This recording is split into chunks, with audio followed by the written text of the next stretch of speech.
শবে বরাতের রাতেই নির্ধারিত হতে পারে আপনার আগামী 1 বছরের ভাগ্য? শবে বরাতের এই মহান রাতে আল্লাহ তাআলা আসলে কি লিখে দেন? হাদিসের বর্ণনা অনুযায়ী শবে বরাতের এই পবিত্র রাতে আল্লাহ তাআলা আগামী 1 বছরের জন্য মানুষের রিজিক, তার হায়াত এবং কে এবছর মৃত্যুবরণ করবে তা নির্ধারণ করেন। এমনকি এবছর কারা হজ পালন করতে যাবেন তাদের নামও এই রাতে তালিকাভুক্ত করা হয়।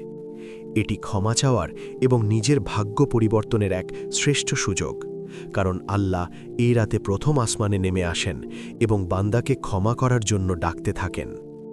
তাই এই রাতটি অবহেলায় না কাটিয়ে আল্লাহর কাছে প্রাণ ভরে ক্ষমা চান।